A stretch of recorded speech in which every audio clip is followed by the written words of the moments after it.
तो कहानी की शुरुआत उस दिन से करते हैं जिस दिन मेरा छिटाऊ में एडमिशन हुआ। मैंने 7 ऑफनामा प्रूफिंग दिए थे और उस 7 ऑफनामा प्रूफिंग में सिर्फ छिटाऊ था जो पास हुआ था। अब छिटाऊ में मेरा एडमिशन हो गया, मैं गया क्लास में। पहला सेमेस्टर बहुत अच्छे से गुजरा, सारे एग्जाम्स पास हो गए ना मेरे, कोई मसला नहीं हुआ। अब बात करते हैं दूसरे सेमेस्टर में। मैं आया दूसरे सेमेस्टर में। दूसरे सेमेस्टर के स्टार्ट होते ही उसके पहले हफ्ते से ही एग्ज़ाम स्टार्ट हो गए। सब में अच्छा परफॉर्म करता गया, सब में अच्छे नंबर लेके आता रहा। लेकिन फिर बारी आती है जर्मन के एग्ज़ाम की।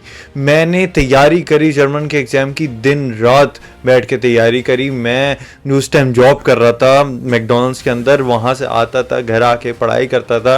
और मुझे पता था क्योंकि जर्मन का एग्ज़ाम सबसे इम्पोर्टेंट होने वाला था, क्योंकि सेकंड सेमेस्टर के अंदर मैं अगर जर्मन का एग्ज़ाम नहीं पास करता तो मैं फेल हो जाता और मुझे सेकंड सेमेस्टर रिपीट करना पड़ता। तो ये जो टेंशन थी मेरे सर पे, उसको लेके मैं दिन रात तैयारी कर रहा था जर्मन के एग्ज़ाम की। और आखिर वो दिन आ ही गया जिस दिन मुझे जर्मन का एग्ज़ाम देना पड़ा। जर्मन का एग्ज़ाम में देने गया, मैं बैठा, पेंसिल उठाई और पेन उठाया। मेरा यूरिन का पेपर था। मैं बैठा हूँ पेपर देने और अचानक से मैं सुन हो गया। मुझे कुछ समझ नहीं आ रहा मैं क्या लिख रहा हूँ। टीचर वहाँ पे यूरिन बोल ही जा रही और मुझे कुछ समझ नहीं आ रहा कि मैं क्या लिखूँ। मैं ऐसा हो गया जैसे ब्लैंक, जैसे मुझे जर्मन आती ही नहीं। और उसको लेके मैं बैठा रहा, जो टीचर बोलती रही और मैं कोशिश करता रहा लिखने की, लेकिन परेशानी की वजह से, टेंशन की वजह से मैं कुछ नहीं लिख पा रहा था। टीचर का पैराग्राफ ख़त्म हो गया और मैं अभी तक पहले लफ्ज़ पे ही था उस पैराग्राफ के। टीचर का दूसरा पैराग्राफ स्टार्ट हुआ और मैं पहले पैराग्राफ के बारे में सोचता ही रहा और इसी के साथ देखते ही देखते पेपर ख़त्म हो गया। अब मैंने कहा चलो ह्यूरन तो हो गया ख़राब, अब करते हैं कोशिश लेज़न की। मैं जाता हूँ लेज़न के पेपर में, मैं लेज़न के पेपर में बैठता हूँ। मैं ये सोचता हूँ कि अब तो रज़ा सब अच्छी तरीके से करना है। अब लेज़न में तो पास होना ही है, रीडिंग में तो पास होना ही है, क्योंकि अगर रीडिंग में पास नहीं हुआ तो मैं तो फेल हो जाऊँगा। और ये सोच के मैंने जितना अच्छा पेपर हो सकता था मैंने करा, जितना बेहतरीन पेपर हो सकता था मैंने करा। और फिर मैं घर आ गया ये सोच के कि चलो रज़ा काम हो गया, अब इंशाल्लाह तुम पास हो जाओगे। दिन गुजरते गए, वक्त गुजरता गया, क्लासेस में जाता रहा, क्लास होती रही, मैं रिजल्ट का इंतज़ार करता रहा। 1 हफ्ता गुजरा, 2 हफ्ते गुजरे, दिन जाते जा रहे हैं। मैं टीचर से पूछे जा रहा हूँ कब आएगा रिजल्ट, कब आएगा रिजल्ट। टीचर कह रही है बहुत जल्द आने वाला, बहुत जल्द आने वाला, काम चल रहा है अभी, उसकी चेकिंग चल रही है। और मेरी टेंशन थी कि बढ़ती जा रही है, बढ़ती जा रही है, बढ़ती जा रही है, दिन ब दिन टेंशन बढ़ती ही जा रही। और फिर वो दिन आ ही गया। नवंबर की 24 तारीख थी और दोपहर का वक्त था। मैं होशुले से वापसी आके अपने बेड पे सो ही रहा था। इतनी देर में मेरा दोस्त आता है अब्दुल्ला और मुझे कहता है रज़ा रज़ा उठो, जर्मन का रिज़ल्ट आ गया। ये सुनना था और ऐसा लगा कि मेरे पैरों से ज़मीन निकल गई और ऐसा लगा कि दुनिया ख़त्म हो गई। मैं उठना चाह रहा था बेड से, लेकिन मैं उठ नहीं पा रहा था, ये सोच के कि अब क्या होगा। मैं बड़ी मुश्किल से अपने आप को बेड से उठाता हूँ। इतनी खामोशी थी उस लम्हे, ऐसा लग रहा था दुनिया रुक सी गई है। मेरे हाथ कपकपा रहे थे।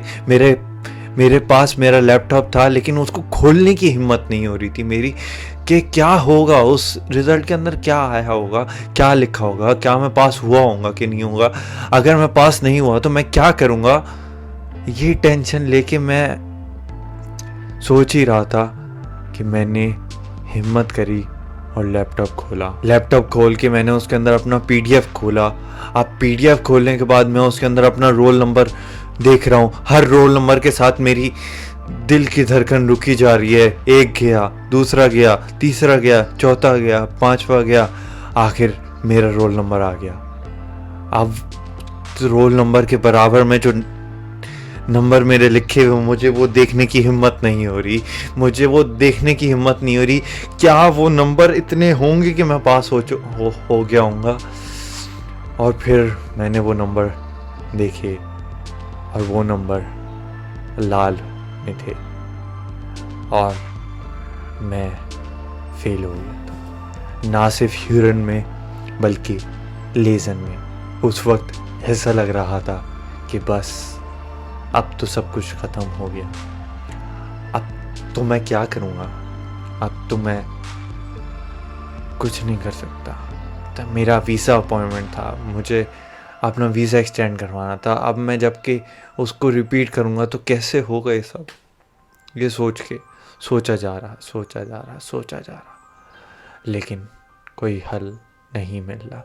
दूसरे कमरे में मेरे दोस्त खुशी मना रहे क्योंकि वो लोग पास हो गए थे और मैं अपने बेड पे लेट गया वापसी। और उसके बाद मैंने फैसला करा, मैं दिन रात एक कर दूंगा, मैं दिन रात पढ़ूंगा, जॉब करूंगा, जॉब से वापसी आऊँगा, पढ़ूंगा, उस क्लासेस जाऊंगा, क्लासेस से वापसी आके पढ़ूंगा और कैसे भी करके ये जो फाइनल शराबन का एग्ज़ाम है इसके अंदर इतने अच्छे नंबर लेके जाऊंगा, इतने अच्छे नंबर लेके आऊँगा, और जो स्पीकिंग का एग्ज़ाम है उसमें इतने अच्छे नंबर लेके आऊँगा कि मैं पास कर जाऊँगा। मैं बिल्कुल एंड पोजीशन पे था, अगर मैं शराबन फेल करता तो मैं 100% फेल कर जाऊँगा। अब जबकि शराबन का पेपर कुछ ही दिन रह गए थे, शराबन के पेपर में मैं जॉब पे जाता, जॉब से थका हुआ आता, अपना बैग हटाता और जॉब जाता, जॉब से वापसी आता, थोड़ा सा खाना खाता और पढ़ने बैठ जाता, क्लासेस जाता, क्लासेस से वापसी आता, बिल्कुल नहीं सोचता और पढ़ने बैठ जाता। मैं 6-7 घंटे दिन में पढ़ रहा था, सिर्फ जर्मन, दिन रात जर्मन पढ़ाई कर करके तैयारी कर करके इतना पढ़ा मैंने, क्लासेस जाके पढ़ा, मैंने घर पे पढ़ा, मैं लाइब्रेरी जाके पढ़ा, मैंने हर चीज़ करी, मैंने दिन रात एक कर दी कि मैं किसी भी तरीके से ये शराबन का एग्ज़ाम अच्छे नंबरों से पास करूँगा और ये स्पीकिंग का बहुत अच्छे नंबर से पास करूँगा। और दिन आते गए, वो दिन आया जिस दिन मेरा शराबन का पेपर था। मैं गया फुल मोटिवेटेड होके, मैंने चाह के जितना बेस्ट हो सकता था उतना बेस्ट अपना शराबन का पेपर दिया। हर सेशन के एग्ज़ाम में मैंने अपना बेहतरीन दिया, जितना अच्छा हो सकता था मैंने दिया।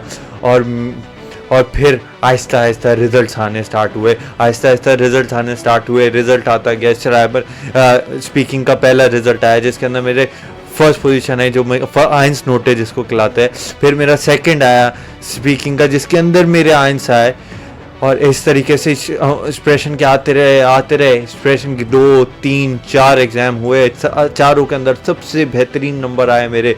और फिर बात आती है उस दिन की जिस दिन मेरा फाइनल शराबन का रिज़ल्ट था, जो कि हर चीज़ डिफ़ाइन करता था, जो कि अगर मैं उस दिन उस शराबन में फ़ेल करता हूँ तो जितनी मेरी मेहनत, जितना सब कुछ, वो सब ख़त्म हो जाएगा।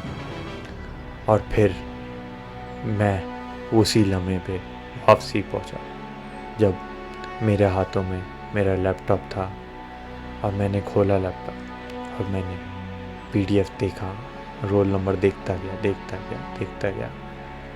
इस बार जब मुझे मेरा रोल नंबर मिला तो उसके अंदर ग्रीन कलर से लिखा हुआ था कि मैं नोटे धराई के साथ शराबन पास कर चुका हूँ। और उसी की वजह से मैं अपना पूरा शराबन का, पूरा जर्मन का एग्ज़ाम पास कर लिया।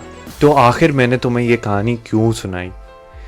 मैंने इस वजह से सुनाई ताकि तुम ये समझ सको कि अपनी ज़िंदगी में कभी भी हार नहीं मानो। मुश्किलात आएंगी, बहुत मुश्किलात आएंगी, वो लम्हे आएंगे जिसमें तुम्हें लगेगा यार अब तो सब कुछ ख़त्म हो गया, अब कुछ नहीं बचा। लेकिन वो लम्हे होते हैं जिसके अंदर तुम्हें डिसाइड करना होता है कि तुम्हें अपनी ज़िंदगी में कुछ चेंज करना है कि नहीं करना। तो यही इस वीडियो से तुम्हें सीख मिलनी चाहिए कि कभी भी हार नहीं मानो और कोशिश करते रहो अनटिल क्या अनलेस तुम सक्सेसफुल ना हो। अल्लाह हाफिज़।